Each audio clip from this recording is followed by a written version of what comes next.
불가능하다. 서방의 모든 방산 기업이 그렇게 단언했습니다. 어떤 나토 표준에도 없는 47톤의 강철 괴물. 만들려면 41개월이 걸린다고요. 그런데 그 괴물이 지금 폴란드의 진흙벌판을 달리고 있습니다. 단 90초에 240발을 쏟아내면서요. 만든 나라는 미국도 독일도 아니었습니다.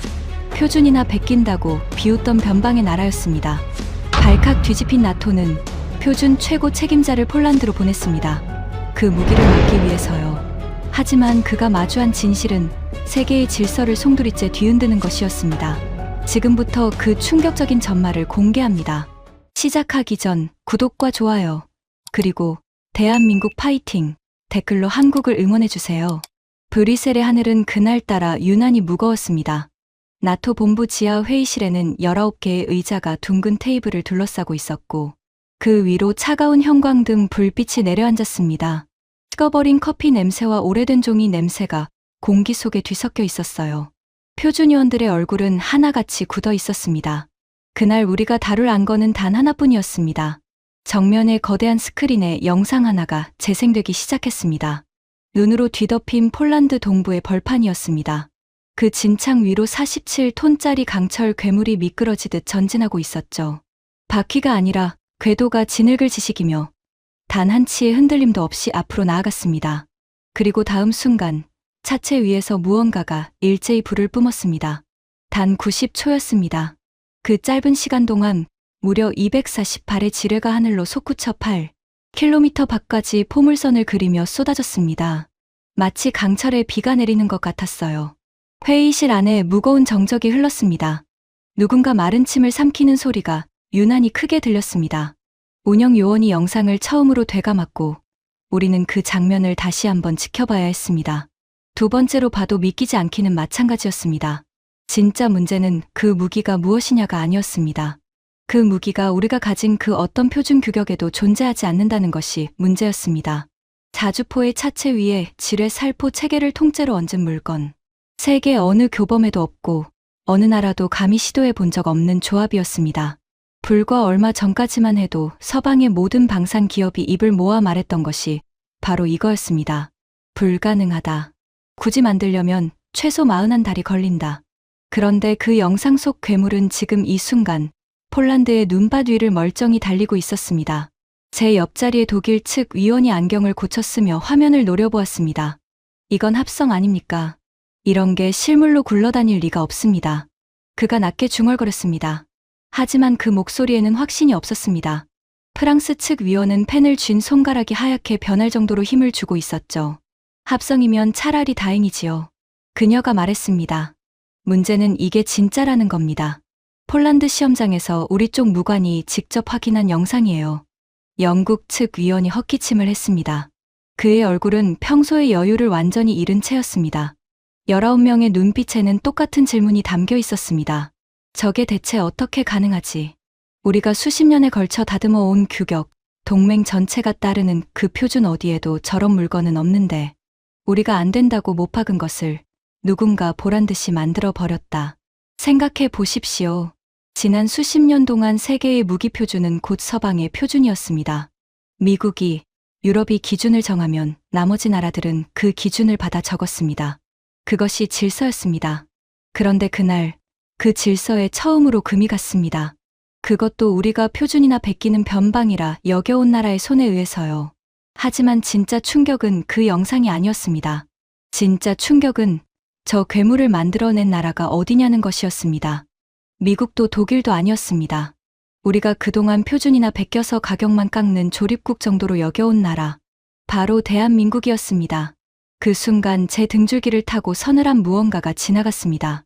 평생을 표준 위에서 살아온 제게 그 영상은 단순한 무기 한 대가 아니었습니다. 제가 믿어 온 세계의 질서에 누군가 망치를 내려치는 소리처럼 들렸어요. 이 이야기가 어디까지 흘러가는지 끝까지 들으시면 아마 저처럼 소름이 돋으실 겁니다. 영상이 마음에 닿으셨다면 구독은 아니더라도 좋아요 한 번씩만 눌러주시면 큰 힘이 됩니다. 저는 마커스 헤일입니다. 나토 표준하청에서 지상 장비 표준을 총괄하는 일을 하고 있습니다. 쉽게 말씀드리면 동맹국들이 쓰는 전차와 장갑차가 서로 호환되고 같은 규격 위에서 움직일 수 있도록 그 기준을 만들고 인증하는 사람입니다. 어떤 무기가 나토의 이름을 달려면 제 손을 거쳐야 합니다. 제가 승인하지 않으면 그 어떤 장비도 동맹의 표준 안으로 들어올 수 없죠. 그러니까 제 일은 표준 그 자체였습니다. 저는 그 사실에 평생 자부심을 느껴왔습니다. 동맹의 전차들이 같은 규격 위에서 한 몸처럼 움직이는 것, 그 보이지 않는 질서를 지키는 것이 제 자부심이었습니다. 그리고 바로 그 자부심이 앞으로 제 발목을 어떻게 붙잡게 될지 그때의 저는 꿈에도 알지 못했습니다. 제가 이 길에 들어선 건 아주 오래전 군복을 입고 있던 시절이었습니다. 저는 미국 육군에서 기갑 장교로 복무했고 전역할 무렵에는 대령 계급장을 달고 있었습니다. 현역 시절 저는 수많은 장비를 직접 다뤘습니다. 사막에서, 산악에서, 그리고 시가지에서. 그 경험을 통해 저는 한 가지 신념을 가지게 되었습니다. 검증되지 않은 무기는 병사를 죽인다는 것이었습니다. 저는 전장에서 멈추어버린 장비를 본 적이 있습니다. 카탈로그 위에서는 완벽했던 무기가 모래 한 줌에 작동을 멈추는 것을요. 그때 저는 깨달았습니다. 전장에서 중요한 건 화려한 사양이 아니라 끝까지 약속을 지키는 신뢰성이라는 것을. 그리고 그 신뢰성을 보증하는 것이 바로 표준이라고 믿게 되었습니다. 전역 후 저는 나토 표준화 작업에 합류했습니다. 그곳에는 제 평생의 스승이 계셨습니다. 동맹의 장비 표준, 그러니까 스타나그라 불리는 그 규격을 1세대로 만들어낸 분이었죠. 머리가 하얗게 센 노장이었지만 규격서를 펼칠 때의 눈빛만큼은 청년 같았습니다. 그분은 늘 제게 이렇게 말씀하셨습니다. 마커스, 표준이 왜 존재하는지 아나? 전장에서 독일 병사가 미국 탄약을 쓸 수 있게 하기 위해서다. 영국 전차가 고장나면 프랑스 정비병이 같은 공구로 고칠 수 있게 하기 위해서야. 표준은 종이 쪼가리가 아니다. 표준은 동맹의 피를 한 줄기로 잇는 혈관이고 결국 병사의 목숨을 지키는 약속이야. 저는 그 말씀을 들을 때마다 가슴이 뜨거워졌습니다. 명심하거라. 누군가 표준을 무시하고 제멋대로 무기를 만들겠다고 하면 그건 동맹 전체를 위험에 빠뜨리는 짓이야. 표준 밖의 무기는 아무리 그럴듯해도 결국 병사를 죽인다. 그 말씀은 제 가슴에 모처럼 박혔습니다. 저는 그 신념을 종교처럼 받들었습니다. 화려한 홍보 영상이나 번지르르한 발표 자료에 저는 단 한 번도 흔들린 적이 없습니다. 방산 업체들이 들고 오는 반짝이는 브로셔보다 두꺼운 규격서, 구석에 적힌 각주 하나가 제겐 훨씬 더 중요했습니다. 쉼표 하나, 숫자 하나를 꼼꼼히 따지는 것이 제 일상이었어요. 실전 기록이 없는 무기는 아무리 성능이 뛰어나도 제 눈에는 장난감에 불과했습니다. 그런 제게 한국이라는 나라는 솔직히 말씀드리면 관심밖이었습니다. 몇 해 전 어느 국제 방산 전시회에서 한국의 자주포가 시범 사격을 하는 걸 본 적이 있습니다. 포성은 우렁찼고 명중률도 나쁘지 않았습니다. 하지만 저는 옆에 선 동료에게 이렇게 말했습니다. 잘 만들었군. 그런데 딱 거기까지야. 결국 엔진도 핵심 기술도 다 서방에서 들여온 거잖아. 껍데기만 한국제지. 저는 진심으로 그렇게 믿었습니다. 한국이 자주포를 폴란드에 수출한다는 소식을 들었을 때도 마찬가지였습니다. 저는 속으로 코웃음을 쳤습니다. 포탄이나 잘 만드는 나라 아닌가. 조립 솜씨야 인정하지. 하지만 기초 설계에 철학이 있는 나라는 아니지. 자동차는 잘 만들지 모른다. 전자제품도 훌륭하다. 하지만 무기는 다르다. 무기는 수백 년의 전쟁 경험과 피로 쓰인 교훈 위에서 만들어지는 것이고 그건 돈으로 살 수 없는 시간이라고요. 한국은 그저 서방의 기술을 흉내내서 가격을 낮춘 것뿐이라고 저는 그렇게 확신하고 있었습니다. 그 무렵 제 곁에는 한 사람이 있었습니다. 리처드 콜. 서방 방산 컨소시엄에서 기갑 사업을 총괄하는 부사장이었습니다. 동맹의 주요 전차와 장갑차 사업이 그의 손을 거쳤고 그가 움직이면 수십억 달러가 함께 움직였습니다. 콜은 저와 오랜 친분이 있었습니다. 정확히 말하면 그는 표준을 쥔 저를 곁에 두는 것이 사업에 유리하다는 걸 너무나 잘 아는 사람이었죠. 콜을 떠올리면 늘 같은 장면이 생각납니다. 브뤼셀의 한 고급 호텔 라운지였습니다. 그는 값비싼 정장에 소매단을 매만지며 위스키 잔을 천천히 돌렸습니다. 얼음이 부딪히는 맑은 소리가 났죠. 그의 입가에는 늘 옅은 미소가 걸려 있었지만 그 미소는 따뜻한 적이 한 번도 없었습니다. 그날 그는 한국이 폴란드에 무기를 팔려 한다는 소문을 듣고 콧방귀를 뀌었습니다. 마커스, 들었나? 폴란드가 한국제를 검토한다더군. 정말이지 한심한 일이야. 그는 위스키를 한 모금 넘기고는 비웃듯 말을 이었습니다. 표준이라는 게 왜 있겠나. 시장의 질서를 지키기 위해서지. 우리가 수십 년간 쌓아 올린 이 판에 갑자기 동양의 신참이 끼어들었다고. 표준은 우리가 정하는 거야. 그들이 정하는 게 아니라 그 친구들은 평생 우리 뒷공문이나 따라오면 되는 거라고. 저는 그 말에 딱히 반박하지 않았습니다. 부끄럽게도 당시에 저 역시 그 말에 동의하고 있었으니까요. 코리 시장의 질서를 말할 때 저는 표준의 질서를 떠올렸습니다. 우리는 서로 다른 단어를 쓰고 있었지만 같은 그림을 그리고 있었습니다. 서방이 정한 규칙, 세계가 따라야 할 기준, 그리고 그 바깥에 있는 나라들은 영원히 손님일 뿐이라는 오만한 그림이었죠. 콜은 잔을 내려놓더니 목소리를 한 톤 낮췄습니다. 폴란드가 끝까지 고집을 부리면 방법은 얼마든지 있어. 부품 공급선을 우리가 쥐고 있거든. 핵심 부품 몇 개만 막아도 그 한국제 물건은 고철 덩어리가 되지.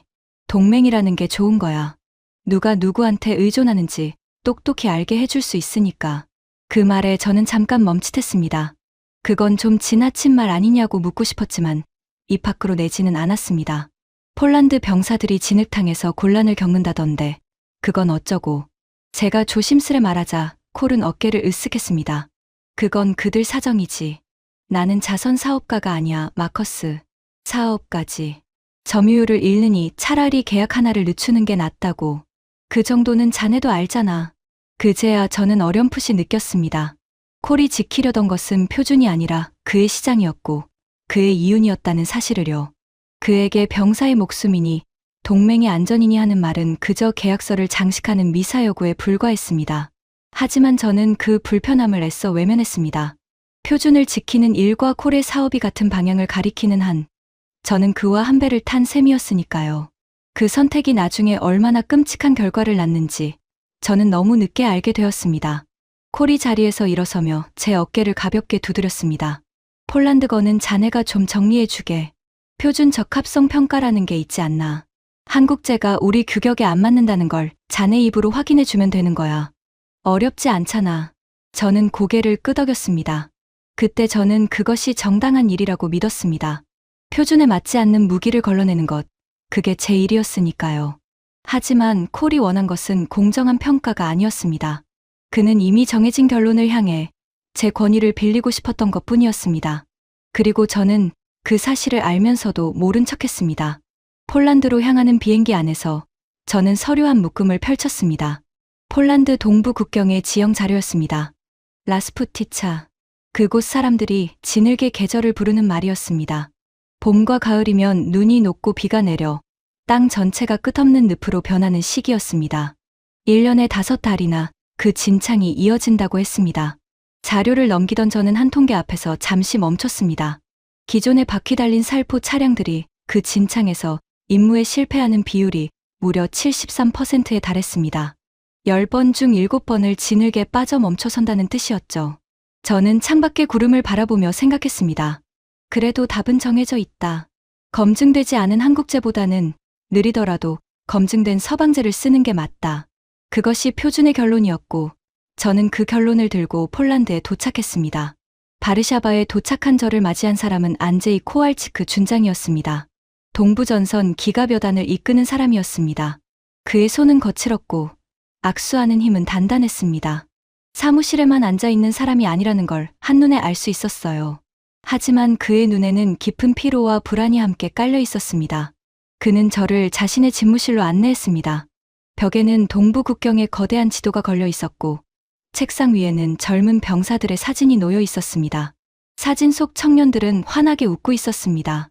그는 그 사진들을 가만히 바라보다가 입을 열었습니다. 헤일 위원님, 솔직히 말씀드리겠습니다. 우리에게 필요한 건 화려한 표준이 아닙니다. 우리 병사들을 진흙탕에서 죽지 않게 해줄 무기입니다. 그의 목소리는 낮았지만 떨리고 있었습니다. 지난 봄에 훈련을 했습니다. 우리가 가진 살포 트럭으로요. 100m쯤은 멀쩡했죠. 그런데 경사진 진창에 들어서는 순간 바퀴가 헛돌기 시작했습니다. 운전병이 가속 페달을 아무리 밟아도 소용없었어요. 트럭은 그 자리에서 허우적거렸고 살포 장치는 진동으로 오작동했습니다. 결국 견인차가 와서 끌어냈습니다. 그게 훈련이라 다행이었지 실전이었다면 그 안에 병사들은 이미 적의 표적이 됐을 겁니다. 그는 사진 속 청년 하나를 손가락으로 가리켰습니다. 이 친구가 그날 그 트럭을 몰았습니다. 20살입니다. 위원님. 저는 이 아이를 진흙탕에서 죽게 둘 수 없습니다. 저는 잠시 말을 잃었습니다. 그의 절박함은 진짜였습니다. 책상 위 사진 속 청년의 웃음이 묘하게 마음에 걸렸습니다. 하지만 곧 제 안에 표준이 다시 목소리를 냈습니다. 저는 차분하게 그러나 단호하게 대답했습니다. 준장님의 심정은 이해합니다. 하지만 바로 그렇기 때문에 검증된 장비를 쓰셔야 합니다. 한국제는 우리 동맹의 표준 규격에 들어와 본 적이 없습니다. 실전에서 검증된 기록도 없고요. 위급할수록 모험을 하시면 안 됩니다.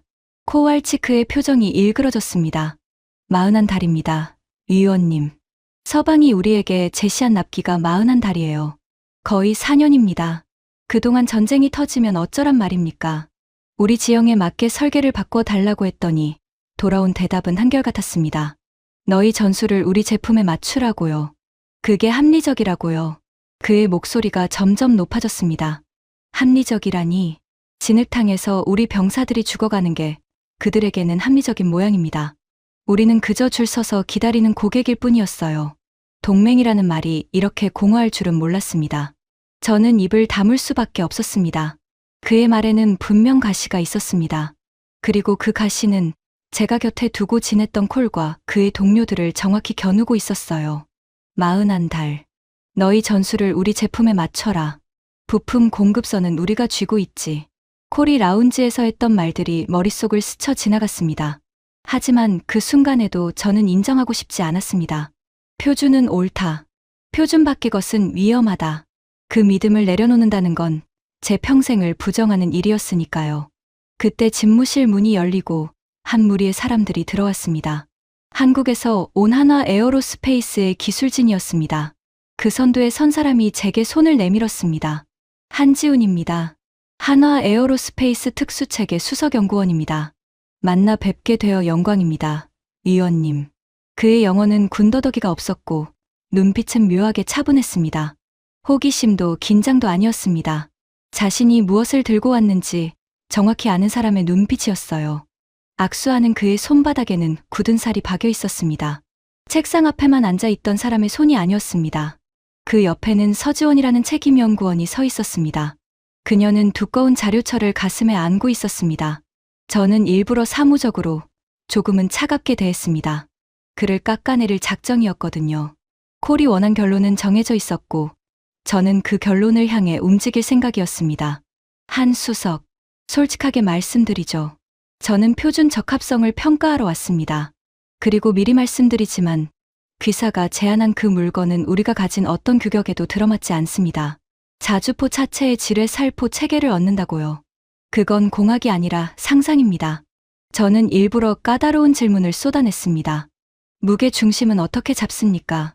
포탑을 떼고 살포 모듈을 올리면 하중 분포가 완전히 달라집니다. 발사 반동을 궤도가 버틸 수 있습니까? 전력 공급은요. 하나하나가 전부 표준 밖의 문제입니다. 이걸 해결하는 데만 몇 년이 걸리는지 아십니까? 저는 이걸 승인할 수 없습니다.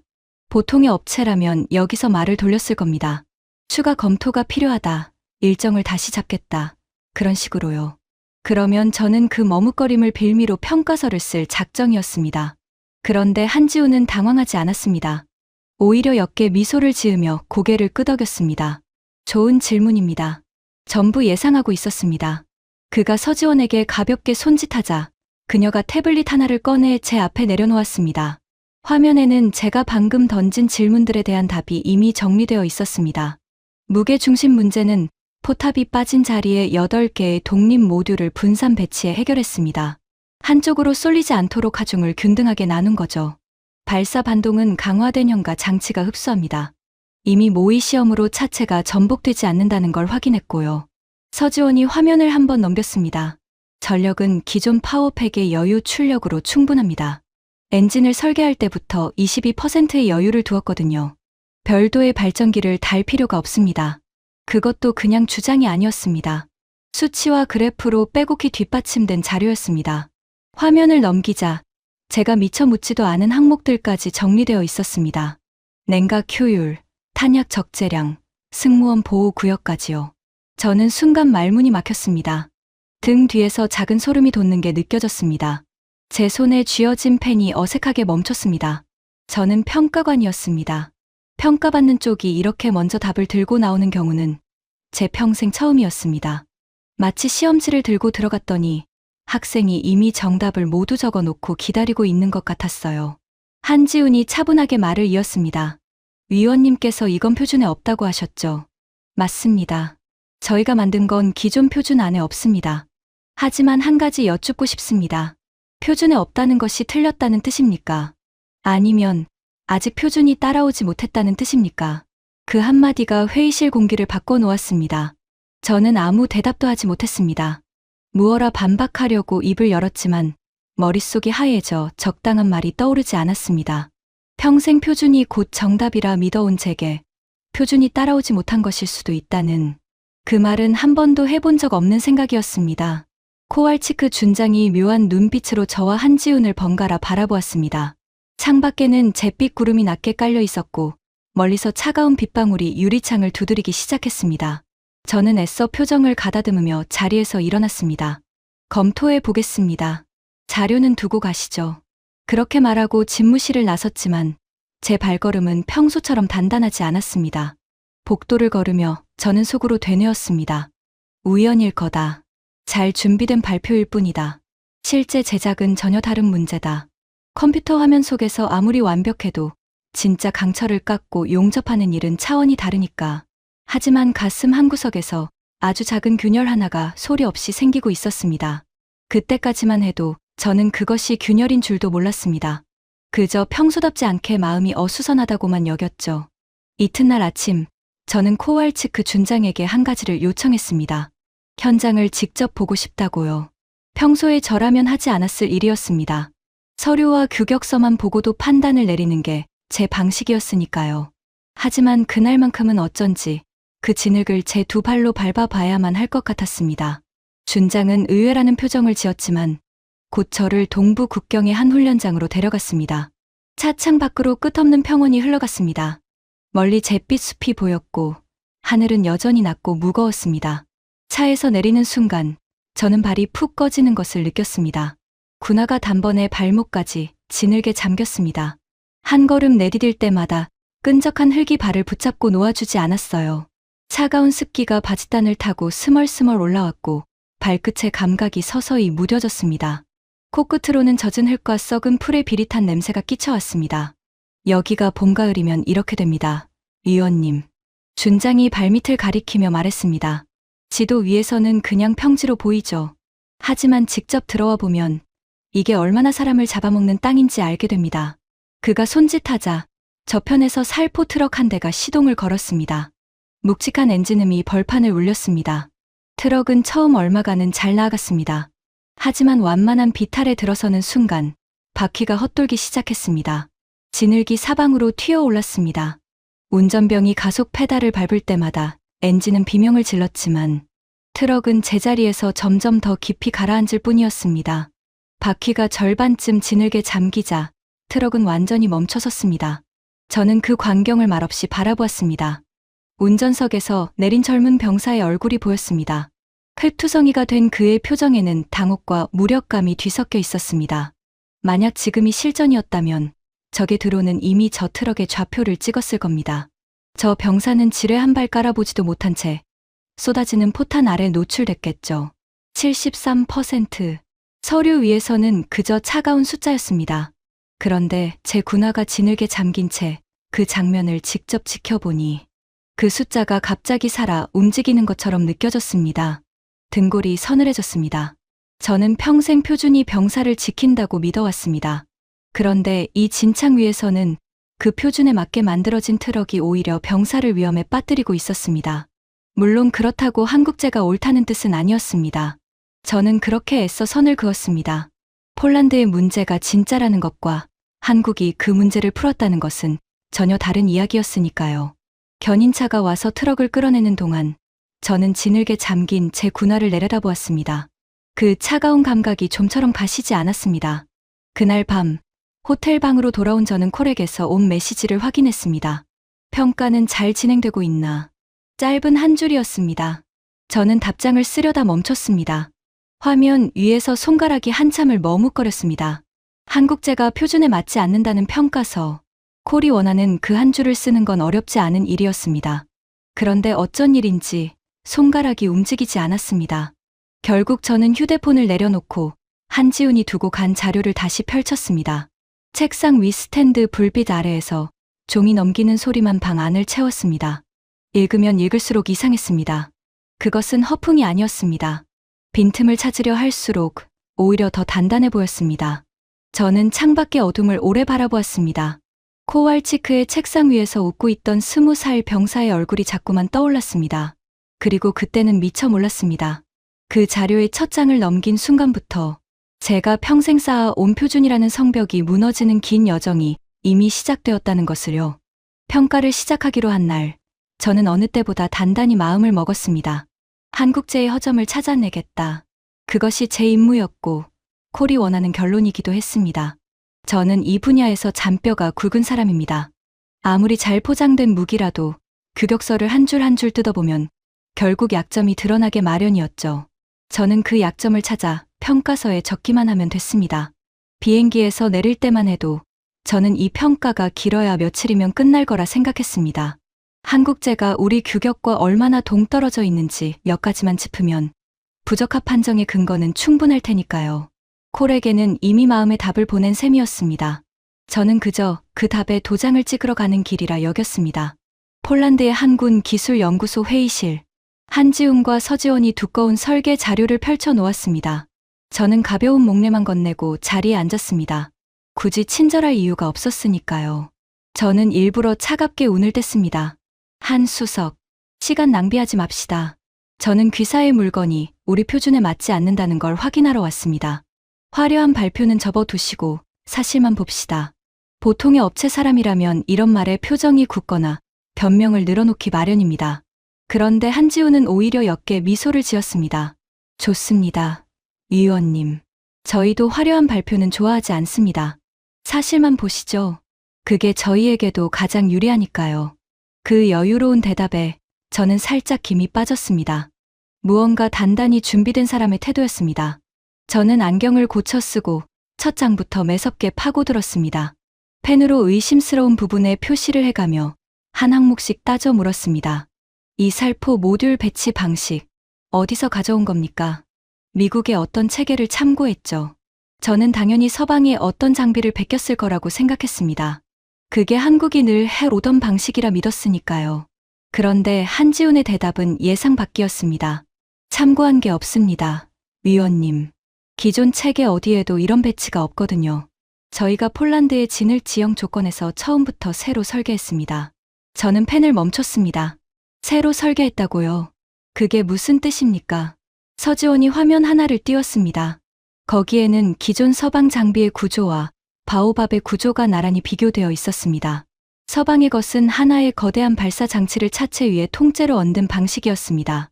단순하고 우리 규격에 맞고 익숙한 방식이었죠. 그런데 바오밥은 달랐습니다. 8개의 작은 모듈로 발사 체계를 잘게 쪼갠 뒤 차체 전체에 고르게 분산시켜 놓았습니다. 기존 방식은 발사 장치가 한 덩어리라 한 발만 명중당해도 차량 전체가 무력화됩니다. 무게도 한쪽에 쏠려서 험지에서 균형을 잃기 쉽고요. 저희는 그걸 8개로 나눴습니다. 한지훈이 차분하게 설명을 이었습니다. 이렇게 하면 8개 모듈 중 3개가 적의 사격에 파손되어도 나머지 5개로 임무를 끝까지 수행할 수 있습니다. 전장에서 이게 무슨 뜻인지는 위원님께서 더 잘 아시리라 믿습니다. 저는 잠시 아무 말도 하지 못했습니다. 3개가 부서져도 임무를 완수한다. 그 한마디가 가슴을 묵직하게 눌렀습니다. 저는 현역 시절을 떠올렸습니다. 단 한 발의 피탄으로 멈추어버린 장비들을, 그 안에 갇힌 병사들의 얼굴을, 만약 그때 우리에게 이런 구조의 장비가 있었다면 살릴 수 있었던 목숨이 있었을지도 모른다는 생각이 스쳤습니다. 저는 황급히 그 생각을 밀어냈습니다. 감상에 빠지면 판단이 흐려진다. 저는 다시 매서운 평가관으로 돌아가려 애썼습니다. 좋습니다. 그럼 험지 주행 성능을 봅시다. 이런 무거운 차체가 진흙에서 제대로 움직일 리가 없죠. 등판 능력은 얼마입니까? 31도입니다. 서지원이 즉답했습니다. 기존 트럭 기반 체계는 15도 비탈에서도 미끄러졌습니다. 바오밟는 31도 비탈을 시속 55km로 올라갑니다. 궤도가 접지압을 고르게 분산시키거든요. 지늘기 깊어도 가라앉지 않습니다. 31도, 시속 55km. 저는 그 숫자들을 노트에 적으며 손끝이 미세하게 떨리는 것을 느꼈습니다. 이건 제가 온 어떤 험지 장비보다 뛰어난 수치였습니다. 저는 분명 허점을 찾으러 왔는데 파고들면 파고들수록 약점 대신 강점만 드러났습니다. 하지만 저는 쉽게 물러설 사람이 아니었습니다. 저는 각도를 바꿔 다시 파고들었습니다. 전력은 어떻습니까? 이 정도 발사 체계를 한꺼번에 구동하려면 엄청난 전력이 필요할 텐데 별도 발전기를 달면 무게가 늘고 그러면 험지 성능이 떨어집니다. 모순이죠. 서지원이 고개를 저었습니다. 별도 발전기는 없습니다. 아까 말씀드린 파워팩의 22% 여유 출력으로 8개 모듈을 전부 구동합니다. 엔진을 설계할 때부터 이 부하를 염두에 두었거든요. 무게 증가는 없습니다. 저는 입술을 깨물고 다음 질문으로 넘어갔습니다. 방호는요? 이렇게 차체 위에 모듈이 노출돼 있으면 적의 파편 한 방에 전부 못 쓰게 될 거 아닙니까? 방호 레벨 4입니다. 한지훈이 답했습니다.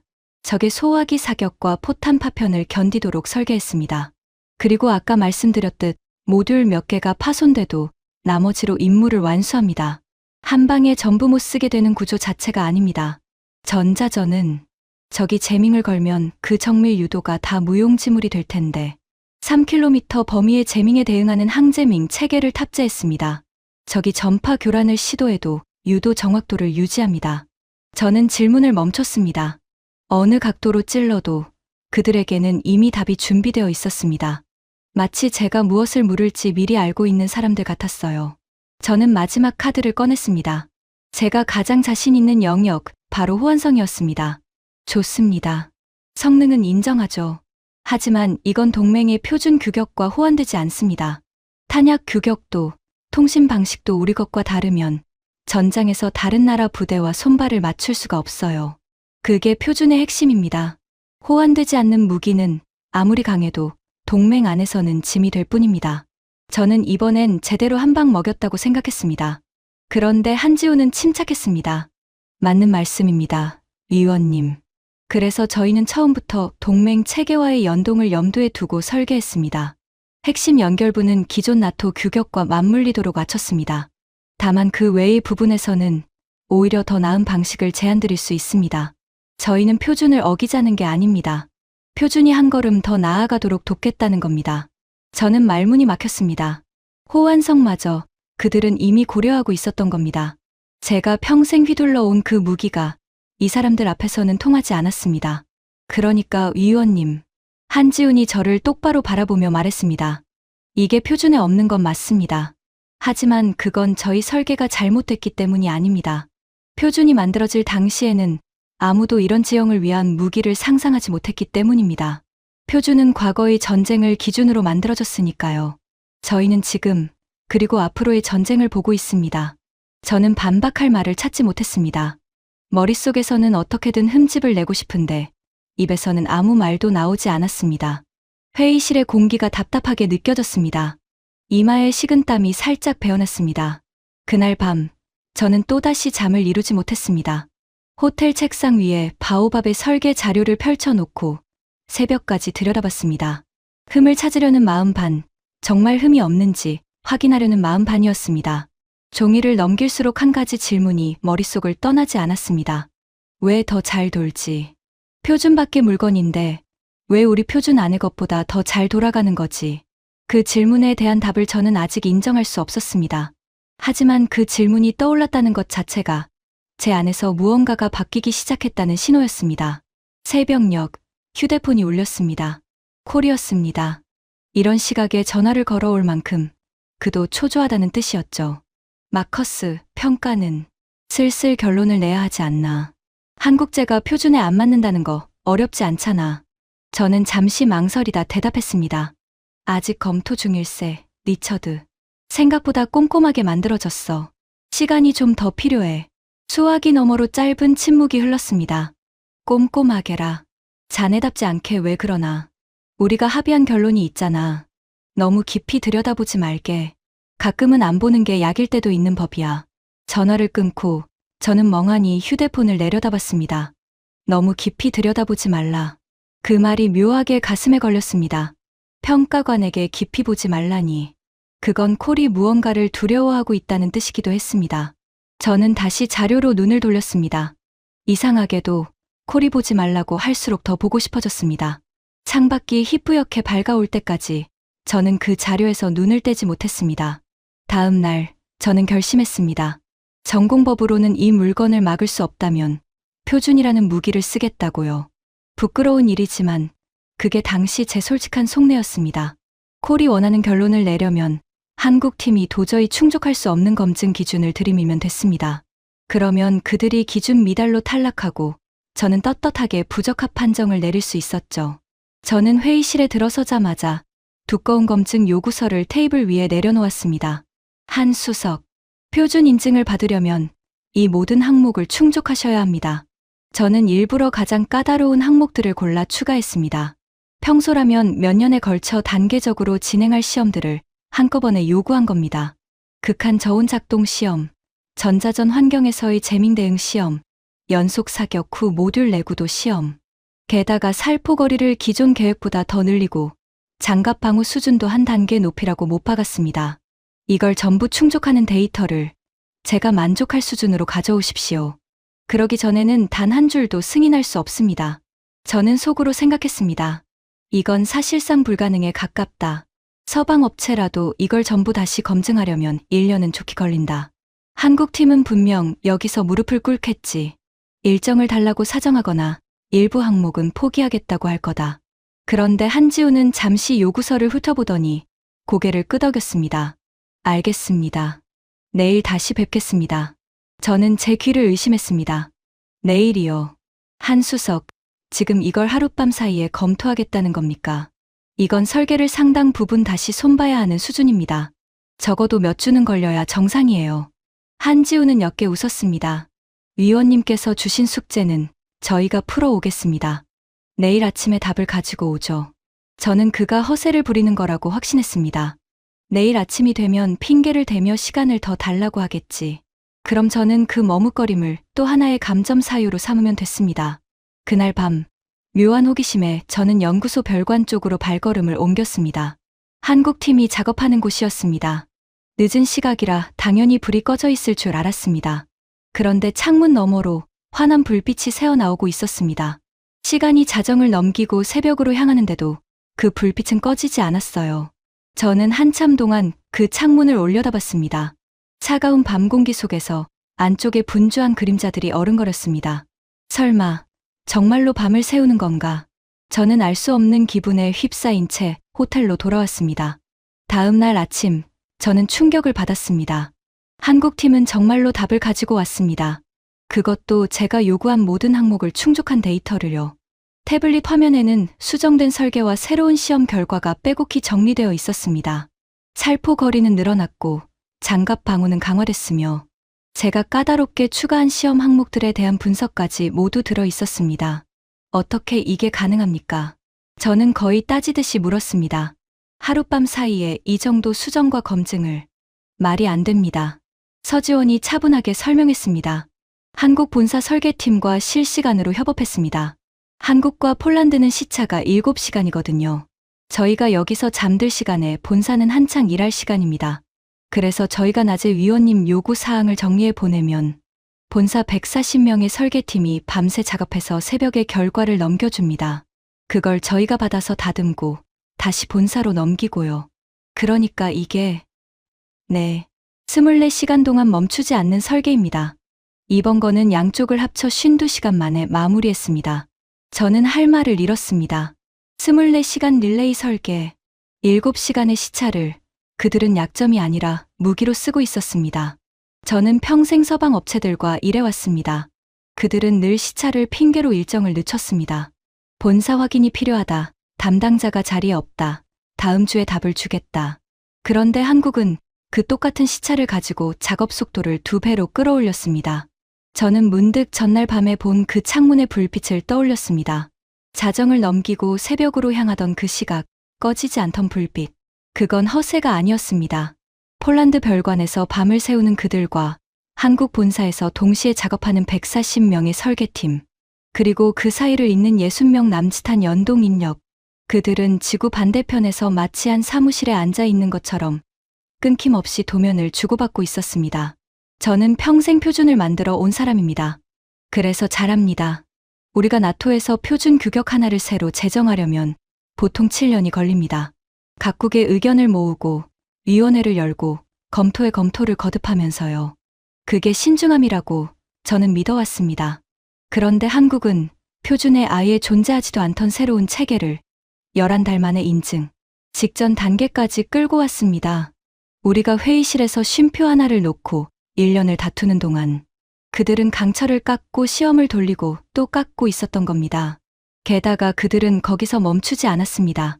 한지훈이 새로운 자료 하나를 더 내밀었습니다. 그리고 위원님, 외람되지만 위원님께서 요구하신 시험 방법 중 일부는 사실 효율이 떨어집니다. 저희가 더 정확하고 빠르게 검증할 수 있는 새로운 시험 방법론을 제안드립니다. 이대로 하시면 같은 결과를 절반의 시간에 얻으실 수 있습니다. 저는 멍하니 그 자료를 바라봤습니다. 저는 그들을 떨어뜨리려고 불가능한 숙제를 냈는데 그들은 그 숙제를 풀어왔을 뿐 아니라 제 채점 방식까지 더 나은 것으로 고쳐주겠다고 하고 있었습니다. 문득 한 가지 숫자가 떠올랐습니다.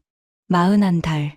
서방이 폴란드에 제시했던 그 납기, 그리고 한국이 시제품을 만들어내겠다고 한 기간 5달. 그때는 그저 한국이 허풍을 떠는 거라 여겼습니다. 그런데 그들의 일하는 속도를 직접 보고 나니 그 5달이 더는 허풍으로 들리지 않았습니다. 서방은 안 되는 이유를 41달치 가져왔습니다. 한국은 되는 방법 하나를 5달 만에 가져왔습니다. 그 차이가 무엇을 뜻하는지 저는 그제야 어렴풋이 깨닫기 시작했습니다. 회의실을 나서며 저는 한지훈에게 물었습니다. 저도 모르게 나온 질문이었습니다.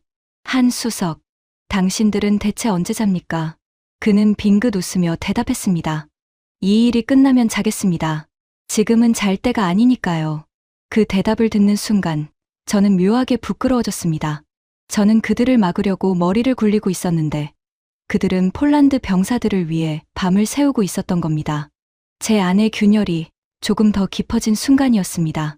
소문은 빠르게 퍼졌습니다. 폴란드 시험장에서 한국제 괴물이 놀라운 데이터를 쏟아내고 있다는 이야기가 유럽, 방산업계를 술렁이게 했습니다. 처음에 저는 그 소문이 곧 사그라들 거라 생각했습니다. 한때의 호기심이겠지. 결국 검증된 서방제로 돌아오게 될 거다. 그런데 며칠 뒤 뜻밖의 소식이 들려왔습니다. 독일의 라인메탈, 그리고 독일 연방군의 시험, 평가단이 바오밥의 데이터를 직접 분석하기 시작했다는 것이었습니다. 라인메탈이 어떤 회사입니까? 유럽 기갑, 기술의 자존심 같은 곳입니다. 그런 그들이 한국제를 진지하게 들여다보고 있다니 믿기지 않았습니다. 저는 독일 측 지인에게 연락해봤습니다. 분석 결과가 어떠냐고요. 돌아온 답은 짧았지만 무게가 있었습니다. 마커스, 우리도 처음엔 반신반의했네. 그런데 데이터를 뜯어볼수록 인정하지 않을 수가 없더군. 이건 우리가 미처 생각하지 못한 접근이야. 솔직히 말하면 부럽네. 부럽다. 독일 엔지니어의 입에서 그 말이 나오리라고는 상상도 못했습니다. 저는 수화기를 든 채 한참을 멍하니 있었습니다. 도무지 궁금증을 누를 수 없어 저는 다시 그에게 물었습니다. 대체 뭐가 그렇게 대단하다는 건가? 우리가 못 본 게 뭐야? 독일 지인은 잠시 뜸을 들이더니 말했습니다. 발상이야, 마커스. 우리는 늘 하나의 큰 발사대를 어떻게 더 튼튼하게 만들까만 고민했지. 그런데 그들은 그 발사대를 잘게 쪼개서 차체 전체에 흩뿌렸어. 그러니 무게도 분산되고 일부가 망가져도 임무가 끊기지 않는 거지. 우리는 수십 년간 같은 틀 안에서만 개선을 거듭했는데 그들은 아예 틀 밖에서 새로 그린 거야. 그는 한숨을 내쉬었습니다. 부끄러운 얘기지만 우리 시험단 사람들도 보고서를 덮으면서 한마디씩 하더군. 우리가 왜 이걸 못했지 하고 말이야. 그 말이 제 가슴을 찔렀습니다. 우리가 왜 이걸 못했지. 그건 패배를 인정하는 사람만이 할 수 있는 말이었습니다. 라인메탈처럼 자존심 강한 곳에서 그런 말이 나왔다는 건 사태가 제 생각보다 훨씬 심각하다는 뜻이었습니다. 진짜 충격은 그 다음에 찾아왔습니다. 얼마 후 한국제 방산 포럼이 열렸습니다. 세계 각국의 전문가들이 모이는 자리였죠. 그곳에 사카모토 겐지라는 인물이 참석했습니다. 일본의 방산 분석가였습니다. 저는 그를 오래전부터 알고 있었습니다. 그는 업계에서 둘째가라면 서러울 만큼 깐깐한 사람이었습니다. 어지간한 무기에는 좀처럼 좋은 평가를 주지 않았고, 특히 한국제에 대해서는 늘 냉정한 시선을 유지하던 인물이었죠. 일본과 한국 사이의 그 미묘한 경쟁심을 생각하면 더더욱 그랬습니다. 그런데 그날 사카모토가 단상에 올라 입을 열었습니다. 회의장에는 한국제 괴물에 대한 질문이 쏟아지고 있었고 모두가 그의 신랄한 평가를 기다리고 있었습니다. 사카모토는 잠시 안경을 고쳐 쓰더니 천천히 말했습니다. 솔직히 말씀드리겠습니다. 저는 오랫동안 한국의 방산을 낮게 평가해 왔습니다. 가격은 싸지만 깊이가 없다고요. 하지만 이번 폴란드건을 분석하면서 저는 제 생각을 바꿔야 했습니다. 회의장이 술렁였습니다. 한 분야의 전문가로서 그리고 한 사람의 엔지니어로서 말씀드립니다. 그들이 해낸 것은 단순한 조립이 아닙니다. 아무도 가지 않은 길을 스스로 설계해낸 것입니다. 저는 경쟁국의 분석가로서가 아니라 같은 기술자로서 그들에게 경의를 표합니다. 이건 인정해야 할 성취입니다. 저는 객석에서 그 말을 듣고 있었습니다. 등골을 타고 소름이 쭉 돋았습니다. 손에 들고 있던 자료가 흔들릴 만큼 가슴이 빠르게 뛰었습니다. 생각해 보십시오. 보수적이기로 둘째가라면 서러운 독일이 인정했습니다. 그리고 한국을 늘 견제하던 일본의 깐깐한 전문가마저 사람들 앞에서 공개적으로 한국의 경의를 표했습니다. 그것도 비위를 맞추려는 입에 발린 칭찬이 아니라 자존심을 굽히면서까지 내놓은 진심, 어린 인정이었습니다. 저는 그제야 깨달았습니다. 한국제를 깎아내리던 사람은 점점 줄어들고 있었고 그 줄어든 자리에 제가 외롭게 남아 있었습니다. 평가관인 저보다 오히려 경쟁국의 전문가가 먼저 진실을 인정한 셈이었습니다. 그날 포럼장을 술렁이게 한 것은 성능만이 아니었습니다. 쉬는 시간에 전문가들이 삼삼오오 모여 나눈 이야기 속에는 또 다른 충격이 섞여 있었습니다. 한 분석가가 자료를 펼쳐 보이며 말했습니다. 성능만 앞서는 게 아닙니다. 가격을 보세요. 한국제가 서방 컨소시엄 제안가의 63% 수준입니다.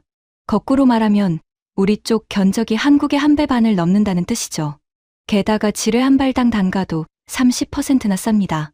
성능은 위, 가격은 아래. 이걸 어떻게 이깁니까? 주변의 전문가들이 침통한 표정으로 고개를 끄덕였습니다. 저는 그 대화를 들으며 가슴이 점점 더 무거워졌습니다. 성능에서도 졌고 가격에서도 졌습니다. 서방이 내세울 수 있는 마지막 명분이 하나둘 무너지고 있었습니다. 며칠이 지나자 더 놀라운 일이 벌어졌습니다. 폴란드뿐만이 아니었습니다.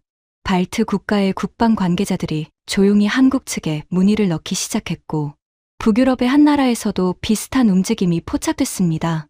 우리 쪽 험지 사정도 폴란드와 다르지 않은데 그 한국제가 우리에게도 답이 될 수 있느냐는 것이었죠. 콜이 그토록 두려워하던 도미노가 정말로 한 칸씩 쓰러지기 시작한 겁니다. 저는 회의에 들어갈 때마다 점점 더 외로워졌습니다. 한때는 모두가 저와 같은 생각이었습니다. 한국제는 안 된다. 표준이 답이다. 그런데 이제 그 방에서 끝까지 한국을 부정하는 사람은 저 하나뿐이었습니다. 독일도 일본도 발트도 돌아섰는데 정작 공정해야 할 평가관인 제가 가장 마지막까지 편견을 붙들고 있었던 겁니다. 포럼이 끝나고 저는 사카모토에게 다가가 물었습니다. 겐지, 당신답지 않았소. 당신이 한국을 그렇게 공개적으로 인정할 줄은 몰랐는데. 사카모토는 씁쓸하게 웃었습니다. 마커스, 나도 자존심이 있는 사람이요. 인정하기 싫었지. 하지만 데이터 앞에서 고집을 부리는 건 전문가가 할 일이 아니오. 진실을 외면하는 순간 우리는 그저 편견 덩어리가 될 뿐이니까. 당신도 데이터를 봤다면 알 거 아니오. 그 말이 제 전곡을 찔렀습니다. 저는 그 자리에서 아무 대답도 하지 못했습니다. 사카모토의 말이 옳았습니다. 저는 데이터를 봤습니다. 누구보다 자세히 봤습니다. 그런데도 저는 여전히 고집을 부리고 있었습니다. 표준이라는 이름 뒤에 숨어서요.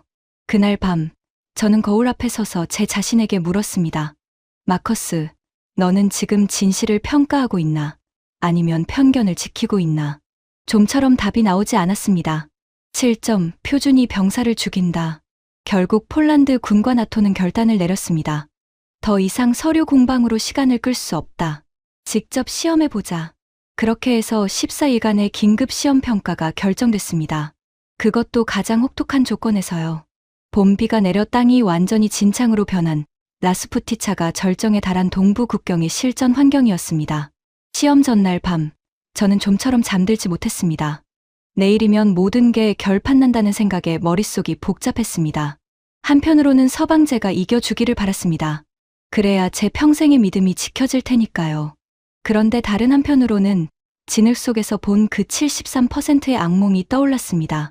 20살 병사의 흑투성이 얼굴도요. 저는 어느 쪽을 응원해야 할지조차 알 수 없는 이상한 밤을 보냈습니다.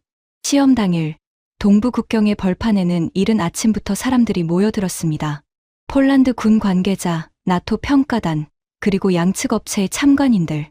모두의 얼굴에 긴장감이 감돌았습니다. 봄비가 밤새 내린 탓에 땅은 그야말로 끝없는 늪이었습니다. 발을 디딜 때마다 진흙이 발목을 삼켰습니다. 누군가는 이런 날씨에 시험을 강행하는 게 무리라고 했습니다. 하지만 코왈치크 준장은 단호했습니다. 실전이 우리 사정을 봐주던가요. 시험이 봐줘서야 되겠습니까? 가장 혹독한 조건에서 견디지 못하는 무기는 결국 전장에서 우리 병사를 버리는 무기입니다. 그 말에 누구도 더는 토를 달지 못했습니다. 시험은 공정하게 진행됐습니다. 한쪽에는 바오밥과 다른 한쪽에는 우리 표준에 완벽히 부합하는 서방제 살포 장비가 나란히 섰습니다. 같은 진을, 같은 거리, 같은 임무. 누가 적의 진격로에 더 빠르고 정확하게 지뢰지대를 구축하는지 그 승부를 가리는 자리였습니다. 저는 평가단의 일원으로 그 현장에 섰습니다. 차가운 빗방울이 얼굴을 때렸고 발밑은 어김없이 진창이었습니다. 멀리서 두 장비의 엔진이 동시에 시동을 걸었습니다. 묵직한 굉음이 벌판을 가득 채웠습니다. 먼저 서방제 장비가 출발했습니다. 익숙한 형태, 검증된 설계. 저는 속으로 응원했습니다. 부디 제대로 작동해다오. 표준이 옳다는 걸 증명해다오. 그런데 그 바람은 오래가지 못했습니다. 100m를 조금 넘기자 비탈의 진창이 바퀴를 붙잡기 시작했습니다. 엔진은 비명을 질렀고 바퀴는 헛돌며 진흙을 사방으로 튀겼습니다. 운전병이 안간힘을 썼지만 장비는 점점 더 깊이 가라앉았습니다. 결국 절반쯤 잠긴 채로 멈춰섰습니다. 살포는 시작도 하지 못했습니다. 73%의 실패율. 그 숫자가 제 눈앞에서 그대로 재현되고 있었습니다. 그리고 바오밥가 움직이기 시작했습니다. 저는 숨을 죽이고 지켜봤습니다. 47톤의 강철 덩어리가 진창 속으로 미끄러져 들어갔습니다. 그런데 가라앉지 않았습니다. 궤도가 진흙을 단단히 움켜쥐며 흔들림 없이 앞으로 나아갔습니다. 서방제가 멈춰선 바로 그 비탈을 바오밥는 시속 55km로 거침없이 올라갔습니다. 진흙이 양옆으로 갈라지며 길이 열렸습니다. 비탈 위에 자리를 잡은 바오밥과 다음 순간 불을 뿜었습니다. 8개의 모듈이 차례로 굉음을 토했습니다. 단 90초. 그 짧은 시간 동안 240발의 지뢰가 하늘로 솟아 8km 밖까지 정확히 날아가 떨어졌습니다. 폭 1.2km에 달하는 거대한 차단 지대가 순식간에 완성됐습니다. 적의 예상 진격로 12개를 동시에 틀어막는 지뢰밭이었습니다. 살포 정확도는 96.8%. 거의 흠잡을 데가 없었습니다. 저는 그 광경을 보며 온몸에 소름이 돋았습니다. 주변을 둘러봤습니다. 평가단의 표정은 하나같이 굳어 있었습니다. 누군가는 입을 반쯤 벌린 채 멍하니 서 있었고 누군가는 손에 든 평가표를 내려다보는 것조차 잊고 있었습니다. 멀지 않은 곳에는 서방 컨소시엄에서 나온 참관인 한 명이 서 있었습니다. 그의 얼굴은 핏기가 가신 채 하얗게 질려 있었습니다. 그는 진흙에 처박힌 자기네 장비와 비탈 위에서 당당히 화력을 쏟아내는 바오밥을 번갈아 바라보았습니다. 그 시선 속에는 부정하고 싶지만 부정할 수 없는 깊은 절망이 담겨 있었어요. 벌판에는 화약 냄새와 젖은 흙 냄새가 뒤섞여 떠다녔습니다. 빗방울은 여전히 차갑게 얼굴을 때렸고 저 멀리에서는 견인차가 진흙에 빠진 서방제 장비를 끌어내느라 끙끙대고 있었습니다. 그 둔탁한 엔진음과 임무를 마치고 유유히 빠져나오는 바오밥의 묵직한 궤도 소리가 묘하게 겹쳐 들렸습니다. 한쪽은 살아 돌아오는 소리였고 다른 한쪽은 끌려 나오는 소리였습니다. 평가단은 거기서 멈추지 않았습니다. 실전 상황을 가정해 바오밥의 모듈 3개를 일부러 작동불능 상태로 만들었습니다. 적의 사격에 파손된 상황을 흉내낸 것이었죠. 보통의 장비라면 임무를 포기해야 할 상황이었습니다. 그런데 바오밥은 남은 5개의 모듈만으로 임무를 끝까지 완수했습니다. 차단 지대는 다소 좁아졌지만 진격로를 막는 데는 부족함이 없었습니다. 그 순간 제 안에서 무언가가 와르르 무너졌습니다. 저는 평생을 한 가지 믿음 위에서 살았습니다. 표준 밖의 무기는 병사를 죽인다. 검증되지 않은 것은 위험하다. 그런데 제 눈앞의 현실은 정반대를 말하고 있었습니다. 표준에 완벽히 부합하는 그 서방제 장비는 진흙 속에 처박혀 병사를 적의 표적으로 만들었습니다. 반면 표준 어디에도 없는 그 한국제 괴물은 진창을 뚫고 나아가 병사가 살아 돌아올 길을 열었습니다. 표준이 병사를 살리는 게 아니었습니다. 적어도 이 진흙탕 위에서는 표준이 병사를 죽이고 있었습니다. 그리고 표준 밖의 그 무기가 병사를 살리고 있었습니다. 머리가 어지러웠습니다. 다리에 힘이 풀려 저는 잠시 옆에 장갑차에 손을 짚어야 했습니다. 차가운 금속의 감촉이 손바닥에 닿았습니다. 제가 평생 쌓아온 신념이 그 차가운 진흙 위에서 산산조각 나고 있었습니다. 스승님의 목소리가 귓가에 맴돌았습니다. 표준은 병사의 목숨을 지키는 약속이다. 그런데 스승님, 그 표준이 틀렸다면 우리는 무엇을 지켜야 합니까? 옆에 서 있던 코알치크 준장이 진흙투성이가 된 채 바오밥을 바라보고 있었습니다. 그의 눈가가 붉어져 있었습니다. 그는 떨리는 목소리로 중얼거렸습니다. 이거였습니다. 우리 아이들을 살릴 수 있는 게 바로 이거였어요. 그의 곁에는 젊은 병사 하나가 서 있었습니다. 지난 봄 진흙에 빠진 트럭을 몰았던 바로 그 20살 청년이었습니다. 그는 바오밥과 만들어낸 거대한 차단 지대를 멍하니 바라보고 있었습니다. 그의 두 눈에 물기가 어렸습니다. 무엇을 느끼고 있는지 저는 알 것 같았습니다. 다시는 진흙 속에 홀로 버려지지 않아도 된다는 안도, 살아 돌아갈 길이 생겼다는 희망이었습니다. 저는 그 청년의 얼굴을 차마 똑바로 보지 못했습니다. 만약 제가 콜의 뜻대로 부적합 판정을 내렸다면 저 청년은 다음 진흙탕에서 어떻게 됐을까? 그 생각이 비수처럼 가슴을 찔렀습니다. 평가관으로서 제가 쥔 펜 한 자루가 저 청년의 목숨과 직접 연결되어 있다는 사실이 그 어느 때보다 무겁게 다가왔습니다. 저는 아무 말도 할 수 없었습니다. 다만 그날 제가 들고 온 평가서의 결론이 제 손 안에서 완전히 무의미해졌다는 것만은 분명히 알 수 있었습니다. 시험 결과는 명백했습니다. 누구도 부정할 수 없는 압도적인 결과였습니다. 저는 이제 인정할 수밖에 없는 지점에 와 있었습니다. 그런데 바로 그때 이 모든 일을 가장 두려워하던 사람이 움직이기 시작했습니다. 리처드 콜이었습니다. 시험 결과가 알려지자 콜은 곧장 저를 찾아왔습니다. 그의 얼굴에서는 평소의 여유로운 미소가 사라져 있었습니다. 대신 차갑게 굳은 눈빛이 위험한 빛을 내뿜고 있었습니다. 마커스, 자네 지금 뭐 하는 건가? 그가 낮은 목소리로 말했습니다. 한국제가 시험을 통과했다고. 자네 평가서는 어디로 갔나? 우리가 합의한 결론이 있었잖아. 저는 조심스레 대답했습니다. 리처드, 직접 봤다면 자네도 알 거야. 그 물건은 진짜야. 표준에 없을 뿐이지 성능은 압도적이었어. 폴란드 병사들에게는 정말로 필요한 무기일세. 그러자 콜의 얼굴이 일그러졌습니다. 그는 테이블을 손바닥으로 내리쳤습니다. 둔탁한 소리가 방 안에 울렸습니다. 병사들, 또 그놈의 병사들 타령인가? 마커스, 정신 차리게. 이건 시장의 문제야. 폴란드가 한국제를 사면 다음은 발트 국가들이고 그 다음은 유럽 전체야. 도미노처럼 무너진다고. 우리가 수십 년간 지켜온 시장을 동양의 신참에게 통째로 내주게 생겼단 말일세. 저는 그의 눈을 똑바로 바라봤습니다.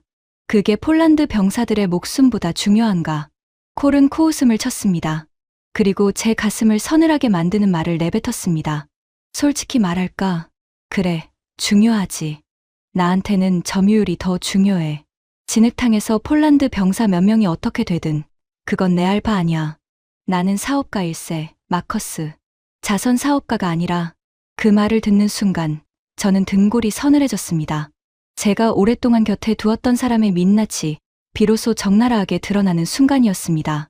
동맹이니 안보니 하던 그의 말들은 전부시장을 지키기 위한 가면에 불과했습니다. 저는 떨리는 목소리로 그에게 마지막으로 호소해봤습니다. 리처드, 자네도 한때는 좋은 엔지니어였잖아. 진흙 속에 처박힌 우리 장비를 봤다면 자네도 마음이 흔들렸을 거야. 폴란드 병사들이 그것 때문에 죽을 수도 있다고. 그게 정말 아무렇지도 않나. 콜은 차갑게 저를 바라봤습니다. 그의 입가에 비웃음이 스쳤습니다. 마커스, 자네 늙었군. 감상에 빠지다니. 잘 듣게. 이 바닥에서 마음이 흔들리는 순간 그 사람은 끝이야. 나는 흔들리지 않아. 그래서 여기까지 온 거고. 폴란드든 어디든 그들이 죽든 살든 그건 통계일 뿐이야. 나한테 중요한 건 다음 분기 실적이지. 자네도 한때는 그걸 알았던 사람 아닌가. 그 말에 저는 더 이상 할 말이 없었습니다. 우리는 같은 언어를 쓰고 있었지만 전혀 다른 세계에 살고 있었습니다. 그리고 저는 그제야 제가 그동안 어떤 사람과 한 배를 타고 있었는지 똑똑히 깨달았습니다. 콜은 거기서 그치지 않았습니다. 그는 본격적으로 칼을 빼들었습니다. 먼저 그는 컨소시엄의 힘을 동원해 폴란드 정부의 압력을 넣기 시작했습니다. 한국과 손잡으면 기존 계약의 기술 이전을 재검토하겠다는 협박이 폴란드 국방부로 날아들었습니다. 유럽 방산 잡지에는 한국제를 깎아내리는 기사들이 줄줄이 실렸습니다. 검증되지 않은 아시아, 무기에 유럽의 안보를 맡길 셈이냐는 조롱이었죠. 그리고 가장 비열한 수가 이어졌습니다. 콜은 바오밥에 들어가는 일부 핵심 부품의 공급을 끊어버렸습니다. 그 부품들은 그동안 서방에서만 구할 수 있던 것들이었습니다. 고성능 센서, 정밀 유도 장치, 특수합금. 표면적인 이유는 국제 정세 불안에 따른 안보 조치라고 했지만 속내는 뻔했습니다. 부품을 끊어 한국제를 고철 덩어리로 만들겠다는 것이었죠. 라운지에서 그가 했던 말이 그대로 현실이 됐습니다. 부품 공급선은 우리가 쥐고 있지. 콜의 칼날은 저에게도 직접 겨눠졌습니다. 어느 날 제 사무실로 낯선 사람들이 찾아왔습니다. 컨소시엄과 연결된 로비스트들이었죠. 그들은 부드러운 말투로 그러나 분명한 협박을 흘렸습니다. 헤일 위원님, 위원님의 오랜 경력을 생각하면 이런 모험은 어울리지 않습니다. 검증되지 않은 무기에 동맹의 미래를 거시면 나중에 무슨 일이 생겨도 책임은 위원님께 돌아갑니다. 표준을 지켜오신 분답게 현명한 판단을 하시길 바랍니다. 그들이 돌아간 뒤 저는 한참을 의자에 앉아 있었습니다. 손바닥에 식은땀이 배었습니다. 협박이라는 걸 모를 만큼 어리석지는 않았습니다. 며칠 뒤에는 유럽의 한방산 잡지에 기사가 실렸습니다. 폴란드가 검증되지 않은 아시아 무기의 안보를 맡기려 한다는 조롱 섞인 내용이었습니다. 출처는 밝히지 않았지만 그 기사 뒤에 누가 있는지는 짐작이 갔습니다. 복도에서 마주친 옛 동료 하나는 제게 눈인사도 없이 고개를 돌렸습니다. 한국제를 두둔하는 평가관이라는 소문이 어느새 저를 따라다니고 있었던 겁니다. 콜은 마지막으로 저를 압박했습니다. 마커스, 자네는 표준 책임자야. 표준을 들이대서 이걸 막게. 호환성 문제든 인증 절차든 핑계는 얼마든지 만들 수 있잖아. 자네가 부적합 판정만 내려주면 부품이 없는 한국제는 자연스럽게 끝나는 거야. 우리 둘 다 깔끔하게 손 털 수 있다고. 저는 깊은 갈등에 빠졌습니다. 한쪽에는 제 평생을 함께 온 표준과 콜과의 오랜 관계, 그리고 익숙한 세계가 있었습니다. 다른 한쪽에는 진흙 속에서 본 그 압도적인 진실과 코왈치크 준장의 붉어진 눈가, 그리고 살아 돌아올 길을 기다리는 폴란드의 젊은 병사들이 있었습니다. 밤새 잠을 이루지 못했습니다. 천장을 바라보며 수없이 자문했습니다. 안전한 길을 택할 것인가, 옳은 길을 택할 것인가. 천장의 어둠 속에서 오래전 스승님의 목소리가 들려오는 듯했습니다. 표준은 병사의 목숨을 지키는 약속이다. 저는 그 약속을 평생 믿고 따랐습니다. 그런데 이제 그 약속이 콜의 손에서는 병사를 버리는 핑계로 쓰이고 있었습니다. 표준의 이름으로 부적합 판정을 내리는 순간 저는 스승님의 그 약속을 정면으로 배신하는 셈이었습니다. 표준을 지키는 일이 어떻게 병사를 죽이는 일이 될 수 있단 말입니까? 눈을 감으면 코왈치크 준장의 책상 위에서 환하게 웃고 있던 그 20살 병사의 얼굴이 떠올랐습니다. 진흙 속에 멈춰 선 트럭에서 내리던 흙투성이가 된 또 다른 병사의 무력한 표정도요. 제 결정 하나에 저 청년들이 살아 돌아오느냐 마느냐가 달려 있었습니다. 저는 식은땀에 젖은 채 몇 번이고 뒤척였습니다. 새벽이 올 때까지 답은 쉽게 나오지 않았습니다. 콜이 원하는 부적합 판정서 한 장만 쓰면 저는 모든 갈등에서 벗어날 수 있었습니다. 하지만 그 한 장이 진흙탕에서 죽어갈 병사들의 운명을 결정하게 될 터였습니다. 그렇게 괴로워하던 어느 날 한지훈에게서 연락이 왔습니다. 만나자는 것이었습니다. 저는 무거운 마음으로 약속 장소로 나갔습니다. 부품 공급이 끊긴 마당에 그가 절망에 빠져 매달리려는 거라 생각했습니다. 이 상황에서 무슨 희망이 있겠습니까? 그런데 한지훈의 표정에는 절망이 없었습니다. 오히려 묘한 차분함이 깃들어 있었습니다. 그는 서류 봉투 하나를 테이블 위에 올려놓았습니다. 저는 영문을 몰라 그를 바라봤습니다. 위원님, 서방이 부품 공급을 끊을 거라는 것, 저희는 진작부터 알고 있었습니다. 저는 봉투를 열었습니다. 그리고 첫 장을 본 순간 손이 떨리기 시작했습니다. 그 안에는 제가 상상조차 하지 못한 무언가가 들어 있었습니다. 콜이 휘두른 그 비열한 칼날이 오히려 그의 목을 겨누게 될 줄은 그때의 저도 콜도 꿈에서조차 알지 못했습니다. 봉투 안에는 한 장의 보고서가 들어 있었습니다. 제목을 읽는 순간 저는 제 눈을 의심했습니다. 거기에는 콜이 공급을 끊어버린 그 모든 핵심 부품에 완전한 대체품 목록이 정리되어 있었습니다. 고성능 센서, 정밀 유도 장치, 특수압금, 서방이 틀어쥐고 있던 그 부품들을 한국이 전부 자체적으로 만들어냈다는 것이었습니다. 이게 가능합니까? 저는 떨리는 목소리로 물었습니다. 부품 공급이 끊긴 지 얼마 되지도 않았는데 벌써 국산 대체품을. 한지훈은 차분하게 고개를 끄덕였습니다. 위원님, 저희는 서방이 언젠가 부품을 무기로 쓸 거라고 처음부터 예상하고 있었습니다. 그래서 바오밤을 설계할 때부터 비상 계획을 함께 준비했습니다. 특수학금은 포스코와 함께 개발했고 핵심 센서와 유도 장치는 국방과학연구소가 맡았습니다.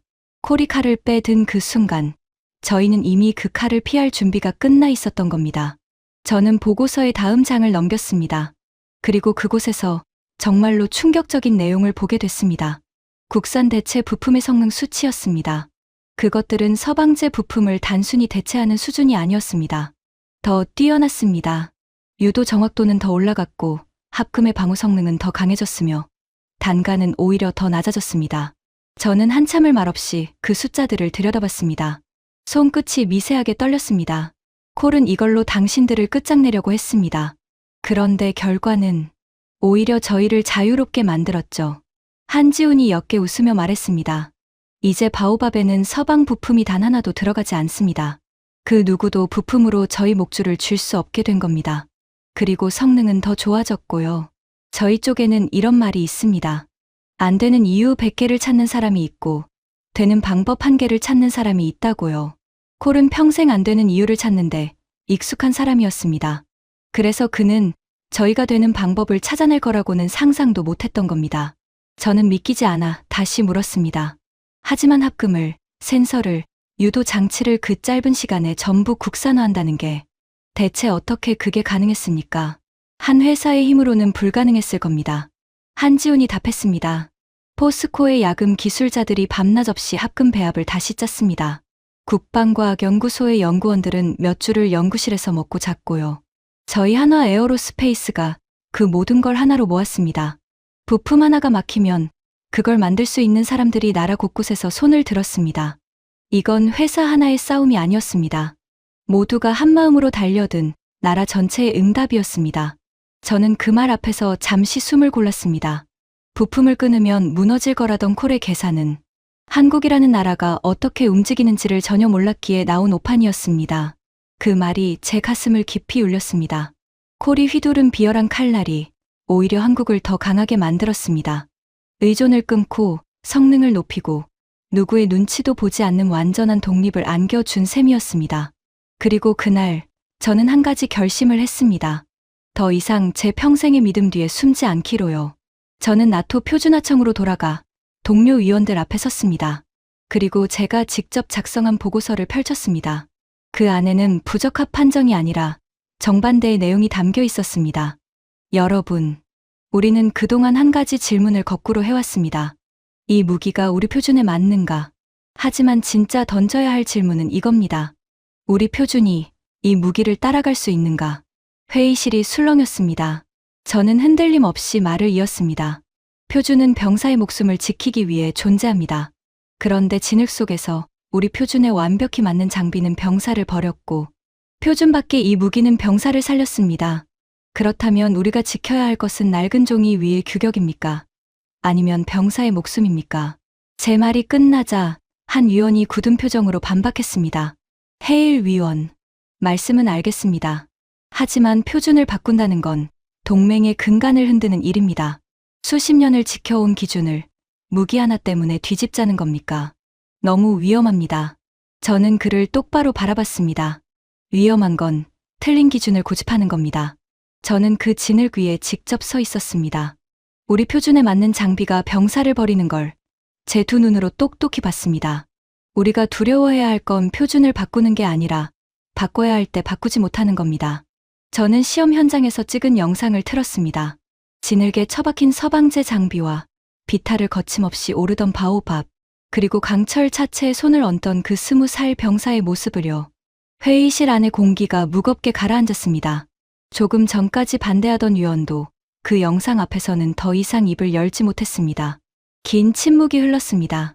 그리고 마침내 위원들은 결단을 내렸습니다. 바오밥의 혁신적인 구조를 새로운 표준으로 받아들이기로 한 것이었습니다.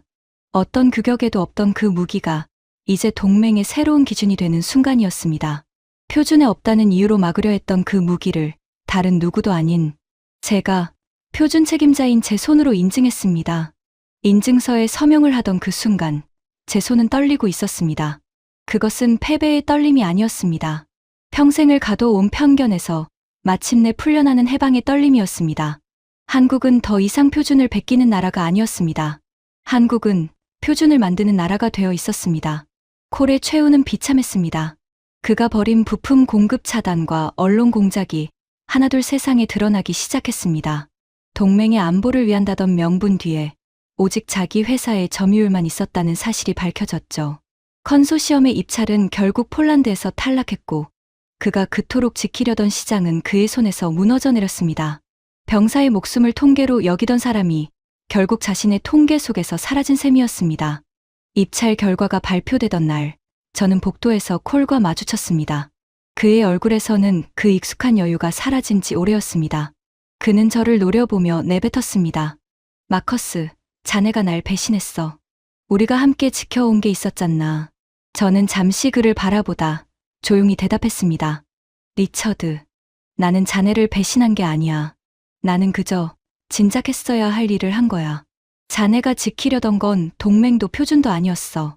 자네 자신뿐이었지. 나는 이제 진흙 속 병사들 편에 서기로 했네. 콜은 아무 말도 하지 못했습니다. 그는 그저 굳은 얼굴로 저를 지나쳐 갔습니다. 한때 수십억 달러를 움직이던 그 남자의 뒷모습은 그날따라 유난히 초라해 보였습니다. 그리고 한국제 괴물에 대한 소문은 폴란드를 넘어 전 세계로 퍼져나갔습니다. 가장 먼저 움직인 것은 가혹한 환경과 싸우는 나라들이었습니다. 끝없는 사막의 모래폭풍에 시달리던 중동의 국방 관계자들이 앞다투어 한국으로 연락을 보내왔습니다. 진흙이든 모래든 어떤 극한의 땅에서도 멈추지 않는 그 무기를 한시라도 빨리 손에 넣고 싶어 했습니다. 빨리 주문해야 한다는 말이 여러 나라의 국방부에서 동시에 터져 나왔습니다. 한 중동 국가의 고위 관계자는 한화 측에 이렇게 전했다고 합니다. 우리는 수십 년간 서방의 무기를 사왔지만 우리 사막을 진짜로 이해하는 무기는 없었다고요. 그런데 그 먼 나라의 기술자들이 가보지도 않은 우리 땅을 위해 답을 만들어냈다고요.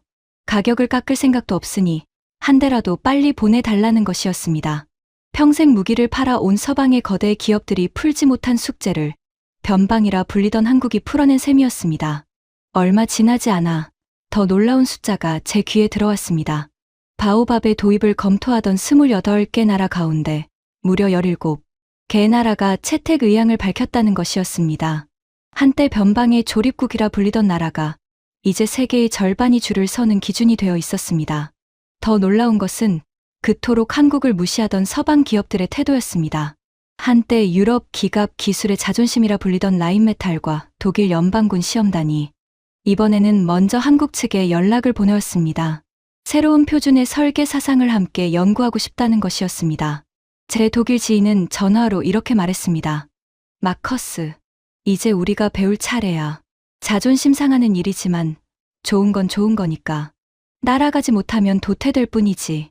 저는 그 말을 들으며 묘한 감회에 젖었습니다. 불과 얼마 전까지만 해도 표준은 서방이 정하고 나머지는 따라온다는 게 세상의 이치였습니다. 그런데 이제 그 서방이 먼저 배우겠다고 손을 내밀고 있었습니다. 세상의 기준점이 조용히 옮겨가고 있었던 겁니다. 그 무기가 폴란드 동부 국경에 처음 배치되던 날, 저는 그 자리에 함께 있었습니다. 봄비가 그친 벌판 위로 바오밥의 묵직한 궤도 소리가 울려 퍼졌습니다. 그 옆에는 코왈치크 준장이 서 있었습니다. 그의 얼굴에서는 제가 처음 만났을 때 보았던 그 깊은 불안이 사라져 있었습니다. 대신 단단한 안도가 그 자리를 채우고 있었어요. 위원님, 이제 우리 아이들은 진흙 속에 홀로 버려지지 않을 겁니다. 그의 목소리는 떨리고 있었지만 그 떨림은 두려움이 아니라 감사의 떨림이었습니다. 저는 그에게 말했습니다. 준장님, 부끄러운 고백입니다만 저는 원래 이 무기를 막으러 왔던 사람입니다. 코왈치크는 빙긋 웃으며 제 어깨를 두드렸습니다. 압니다, 위원님. 하지만 결국 오른편에 서주시지 않았습니까? 사람은 누구나 틀릴 수 있습니다. 중요한 건 틀렸다는 걸 깨달았을 때 돌아설 용기가 있느냐는 거죠. 위원님께는 그 용기가 있었습니다. 그 말이 제 마음을 따뜻하게 되었습니다. 그의 곁에는 그 20살 병사가 서 있었습니다. 지난 봄 진흙에 빠진 트럭을 몰았던 바로 그 청년이었죠. 그는 바오밥의 강철 차체에 가만히 손을 얹었습니다. 그 손길 속에는 다시 살아 돌아올 수 있다는 믿음이 담겨 있었습니다. 저는 그 모습을 보며 목이 메었습니다. 그 자리에는 한지훈도 함께 있었습니다. 모든 일이 끝나고 저는 그에게 다가가 손을 내밀었습니다. 처음 만났을 때 제가 그토록 차갑게 대했던 그 손을 이번에는 제가 먼저 잡았습니다. 한수석, 사과하고 싶습니다. 저는 당신들을 그리고 당신의 나라를 너무 쉽게 봤습니다. 부끄럽습니다. 한지훈은 고개를 저었습니다. 위원님께서 끝까지 의심해 주셔서 오히려 감사했습니다. 그 까다로운 질문들이 없었다면 바오밥는 지금만큼 완벽해지지 못했을 겁니다. 진짜 평가관은 쉽게 인정하지 않는 사람이니까요. 저는 그 말에 가슴이 뭉클해졌습니다. 그는 저의 편견마저 더 나은 무기를 만드는 디딤돌로 바꿔놓는 사람이었습니다. 한 가지만 묻고 싶습니다. 제가 물었습니다. 무엇이 당신들을 그렇게까지 밀어붙인 겁니까? 계약도 확정되지 않았던 그 밤들에 당신들은 왜 그렇게 잠도 자지 않고 매달렸습니까? 한지훈은 멀리 서 있는 그 20살 병사를 바라보며 조용히 말했습니다. 누군가의 아들이 살아 돌아오는 일에는 계약서가 필요 없으니까요. 그 한마디가 제 안에 남아있던 마지막 의심까지 완전히 녹여버렸습니다. 문득 오래전 돌아가신 제 스승님의 목소리가 떠올랐습니다. 표준은 병사의 목숨을 지키는 약속이다. 저는 평생 그 말씀을 가슴에 새기고 살았습니다. 그런데 저는 너무 오랫동안 그 약속의 진짜 의미를 오해하고 있었습니다. 제가 지켜야 했던 것은 표준이라는 종이가 아니라 그 표준이 지키려 했던 병사들이었습니다. 그리고 그 약속을 저보다 더 잘 지킨 사람들은 제가 그토록 무시했던 한국의 기술자들이었습니다. 스승님, 저는 마음속으로 그분께 말했습니다. 표준은 멈춰있는 종이가 아니었습니다. 표준은 병사를 더 잘 지키기 위해 끊임없이 다시 쓰여야 하는 약속이었습니다. 그리고 그 약속을 다시 쓴 사람들이 어느 나라 출신이든 그건 중요하지 않았습니다. 저는 그제야 깨달았습니다. 진짜 위대함은 출신을 따지지 않는다는 것을요. 우리는 오랫동안 위대한 것은 서방에서만 나온다고 믿었습니다. 표준은 우리가 정하는 것이고 나머지는 그저 따라오면 된다고요. 하지만 그 오만이 우리의 눈을 가리고 있었습니다. 진흙 속에서 병사를 살린 답은 우리가 변방이라 부르던 그 먼 나라에서 왔습니다. 그들은 우리가 안 된다고 못 박은 것을 해냈고 우리가 7년을 다투던 것을 11달 만에 만들었으며 우리가 끊어버린 부품을 더 나은 것으로 되살려냈습니다. 저는 한국에 대한 제 모든 편견을 그 진흙 위에 묻었습니다. 며칠 뒤 저는 한 행사장에서 사카모토 겐지와 다시 마주쳤습니다. 그 깐깐하던 일본의 전문가는 저를 보더니 옅게 웃었습니다. 마커스, 우리 둘 다 데이터 앞에서 고집을 꺾을 줄 아는 사람이었군. 그게 우리를 그저 편견 덩어리로 남지 않게 해준 거겠지. 덕분에 저는 부끄러운 평가서를 쓰지 않을 수 있었소. 제가 답하자 그는 고개를 끄덕였습니다. 전문가가 인정할 줄 모르면 그건 전문가가 아니라 그냥 고집쟁이일 뿐이요. 우리는 운이 좋았어. 늦기 전에 눈을 떴으니까. 저는 그 말을 들으며 오랜만에 마음이 가벼워지는 것을 느꼈습니다. 이제 저는 같은 일을 하는 후배들에게 이렇게 말합니다. 무언가를 평가할 때 그것이 어디에서 왔는지를 먼저 보지 말라고요. 진실은 출신을 가리지 않으니까요. 우리가 정한 기준에 맞지 않는다고 해서 그것이 틀린 것은 아닙니다. 어쩌면 우리의 기준이 아직 그 진실을 따라가지 못한 것일 수도 있으니까요. 한지훈이 제게 던졌던 그 질문이 이제는 제 좌우명이 되었습니다. 표준에 없다는 것은 틀렸다는 뜻이 아닙니다. 아직 표준이 따라오지 못했다는 뜻입니다. 그날 한 나라의 무기 하나가 세계의 기준을 바꾸었습니다. 그리고 평생 표준을 지켜온 한 남자의 마음도 그날 함께 바뀌었습니다. 진흙 속에서 시작된 그 작은 균열은 결국 제 인생 전체를 새로 쓰게 만들었습니다. 여러분은 어떻게 생각하십니까? 진짜 위대함은 어디에서 온다고 보십니까? 여러분의 생각을 댓글로 들려주시면 정말 감사하겠습니다. 이 이야기가 마음에 닿으셨다면 구독과 좋아요로 응원해주세요. 여러분의 작은 응원 하나가 더 좋은 이야기를 만드는 큰 힘이 됩니다. 지금까지 감동테라였습니다. 다음 이야기에서 다시 뵙겠습니다.